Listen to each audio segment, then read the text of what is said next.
elections. After 2 long terms, we finally have a White House determined to make our first freedom a priority here and abroad. In the first Religious Freedom Day proclamation of his presidency, President Trump makes a point of distinguishing himself from the past administration. He harkens back to the days of President Obama, a hostile chapter many liberals are all too eager to continue. Quoting the president, "Our Constitution and laws guarantee Americans the right not just to believe as they see fit, but to freely exercise their religion. Unfortunately, not all have recognized the importance of religious freedom, whether by threatening tax consequences for particular forms of religious speech or forcing people to comply with laws that violate their core religious beliefs without sufficient justification. These incursions, little by little, can destroy the fundamental freedom underlying our democracy. Therefore, soon after taking office, I addressed these issues in an executive order that helps ensure Americans are able to follow their consciences without undue government interference, and the Department of Justice has issued guidance to federal agencies regarding their compliance with laws that protect religious freedom. No American, whether a nun, nurse, baker, or business owner, should be forced to choose between the tenets of faith or adherence to the law.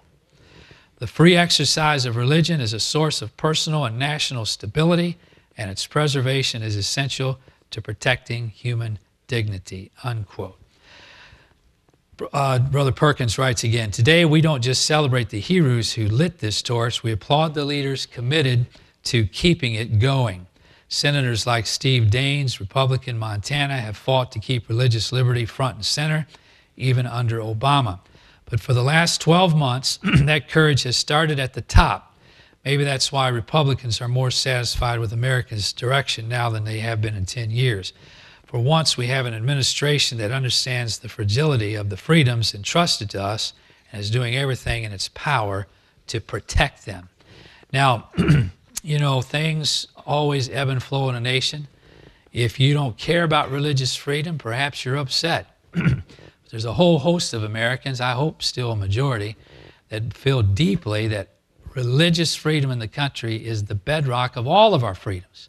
And I say it's refreshing to have an administration that's standing up for religious freedom in America. You know, I have a conscience. Do you have one? I can stand here and preach against abortion. Are they going to put me in jail for preaching against abortion? I've been doing it for over 30 years. They haven't yet. It hasn't come to that. But see, that's a matter of conscience. Now, inasmuch as I have certain convictions, perhaps people will disagree. So you know what I have to afford them? I have to afford them the freedom to disagree with me. And that's okay.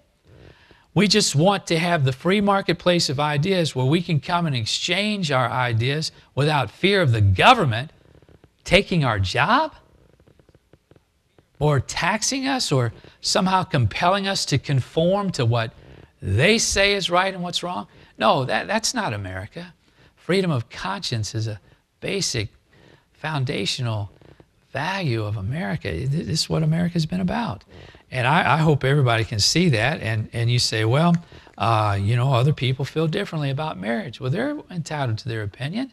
And we're not saying that they can't have some measure of expression. That's going to have to be up to the government. What we're saying is you can't persecute everybody else that disagrees with you. Am I right about that or am I wrong? So may the Lord continue to help us in this struggle. And those who want to redefine marriage, well, they're entitled to their opinion, but millions of Americans disagree, and it wouldn't matter if you passed 100 laws. We're never going to agree with you because we have a conscience. And you need to respect our conscience. And you need to have enough tolerance to agree to disagree and let people worship per their own conscience. And I trust you understand the point. Now, I have, I think if everything goes well, we have a little piece from the FRC, and it'll just take a few minutes. Let's take a look.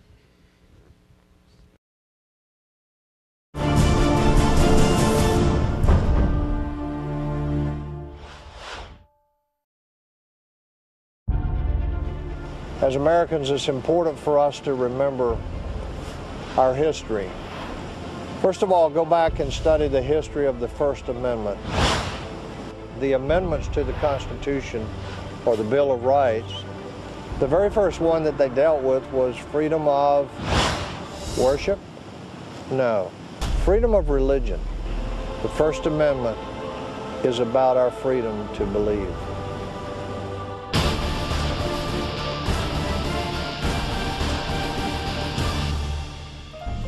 Hi, I'm Dr. Keenan Curitan, and we're here at one of Washington, D.C.'s most iconic sites, the Jefferson Memorial, commemorating the contributions of Thomas Jefferson, founding father and third president of the United States.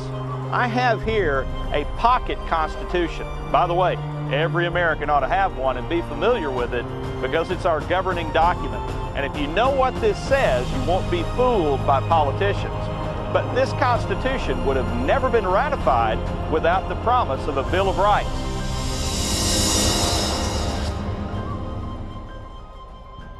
The first freedom is what? The freedom of religion, right? The freedom to believe. Let me just read it to you. Congress shall make no law respecting an establishment of religion or prohibiting the free exercise thereof. There's a healthy debate as to what is meant by the establishment of religion, that which is prohibited by the First Amendment. Congress shall make no law respecting an establishment of religion. It may have meant different things to different Americans at this point in history.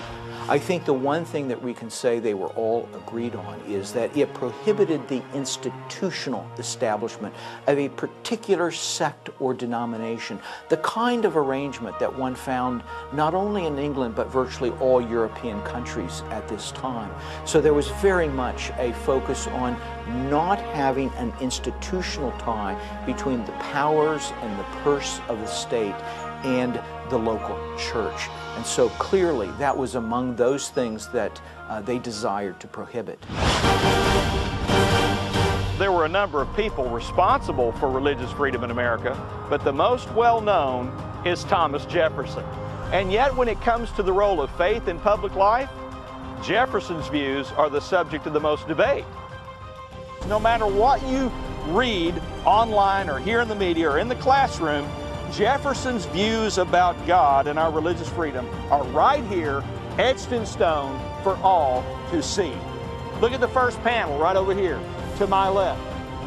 We hold these truths to be self-evident, that all men are created equal and that they are endowed by their Creator with certain inalienable rights. Then he ends up down at the bottom for the support of this declaration with a firm reliance on the protection of divine providence, right? We mutually pledge our lives, our fortunes, and our sacred honor. Look over here at the second panel. The Declaration of Independence there.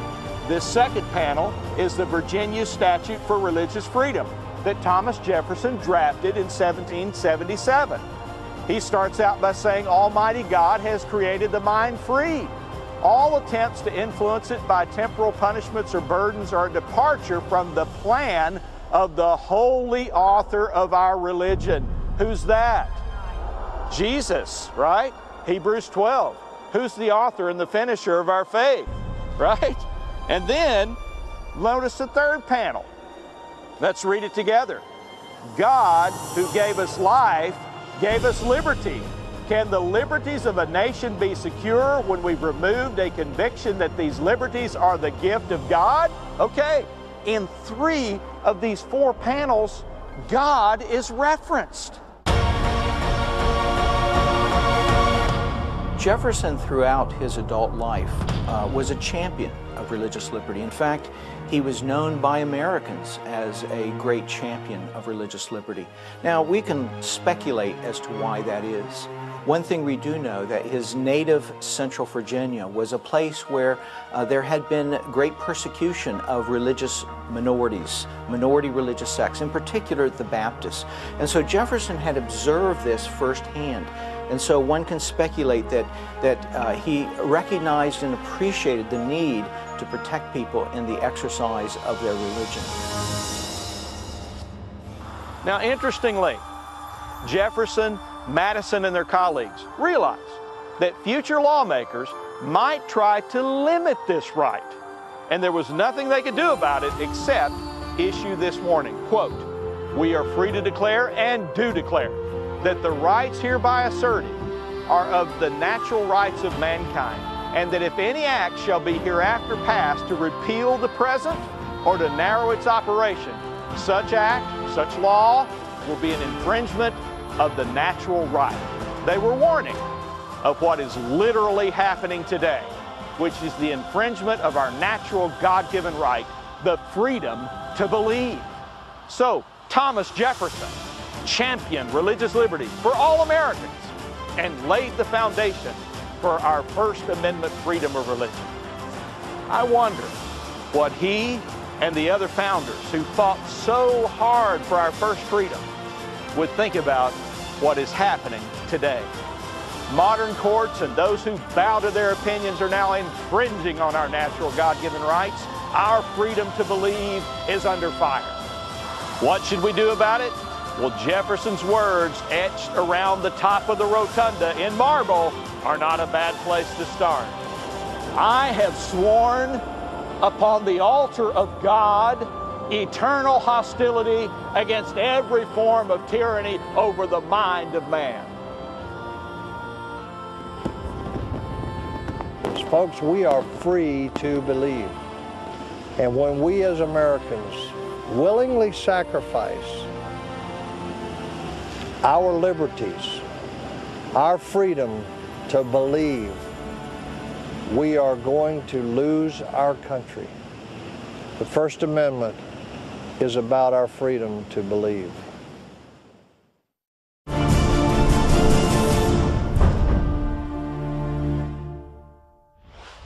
Well, I hope you enjoyed that piece, and it's right on target in my opinion. You know, in light of our history and our long legacy of freedom in the country, it's hard to comprehend how any court, any judge, would rule against religious freedom, try to impose just the opposite of the spirit of America, impose that upon the country. But I think it was well said there. Mr. Jefferson had his strong convictions about it, and he said, if you want to fight, just try to take religious freedom from me, and we'll be in a fight. And he meant it. I think he probably would have meant it literally, not just philosophically or in the courts. These men believed deeply about religious freedom, and it was the bedrock of their thinking. Well, in 2018, America is under siege in a lot of ways. It didn't happen overnight. This battle's been brewing for decades. And we won't go there tonight as far as trying to explain why. I think you probably have a pretty good understanding of why. But what should we do? Well, we got to do what millions of Americans are doing. We're standing. We're going to fight. We have the freedom today to fight for our freedom. Kind of like Paul. Paul was in a tough spot, but he used what freedom he had to his advantage. And here in America, we have a greater measure of freedom than Paul had, even as a Roman citizen. So we need to use our freedom to preserve our freedom. So don't ever be intimidated. Don't feel like you're out of place. You can engage people in conversation. When it comes time to vote your conscience, you're free. You go vote your conscience. And be good stewards of the freedom God's given. And, you know, the battle will rage philosophically, but education, godly education, and sharing the vision of a free America and helping people understand why we have what we have and how that we ought to stand for religious freedom. In fact, the very people that want to infringe upon freedom, they don't understand that if they ever actually have their way, the day will come when they will be in bondage. Because all they have to have is somebody rise to power that disagrees with them, and then they'll be under their thumb. Actually, every American has a great measure of freedom today, the ungodly and the godly. And you know, the Lord, I think, as far as civil government is concerned, He will give you that freedom. People should be respected, And if they choose the wrong, well, they have to answer to the Lord for that. But they shouldn't force their will on anybody. And you know, we Christians, when we want to win people to Christ, we want to help people come to the Lord. But Brother Den, we can't convert them at the edge of a sword. You can't make people do anything. But we ought to have the freedom to exchange share the gospel with them, and then the ball's in their court. They can make their own choice, and they ought to have the freedom to make the choice. Do you realize tonight, let me give you a clear example of this. If you convert from Islam to Christianity in Saudi Arabia, it is the death penalty. No religious freedom there. No freedom of conscience there.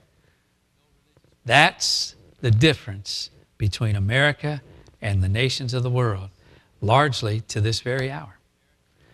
And thankfully, we have this blessing, and it's well worth fighting for it, philosophically in the courts and so forth. And if people want to fuss at us, well, they can make their argument. We'll make ours. And if we have our way, we'll appoint Supreme Court justices. We'll appoint circuit court judges. By the way, I don't know if you know this, but our president, current president, in less than 1 year, has appointed more judges to the circuit courts that are underneath the Supreme Court. 12 total, more than Ronald Reagan did, and all 12 of them constitutional jurists who believe in the Constitution, believe in the Republic, and I say, praise the Lord. They look at 60,000 cases a year. The Supreme Court looks at 80. And we have servants in those places of power today that reflect traditional Americanism. Just what you heard on that screen a moment ago. Those people with a mindset that says, we are a republic, we're governed by this Constitution. It doesn't mean anything we make it mean. It means what it says in its historical context, and they'll be handing down ruling after ruling based on that worldview as opposed to other options. Elections have consequences, all right. And so in the Lord's grace, He's letting us, I think, have a little bit of reprieve. The battle's far from over. This country is in the balance. And if Satan had his way, he would oppress the people. Now, you folks understand this, don't you? Oppression doesn't come from the Spirit of God. It comes from the enemy. He's the one that puts people in bondage. He's the tyrant. And if he has his way, he gets his will expressed through the powers of government. That's a matter of historic record. Well, I appreciate you listening so well. Let's stand together, and hope that you are encouraged just a little bit. There's some good things that are happening in the courts.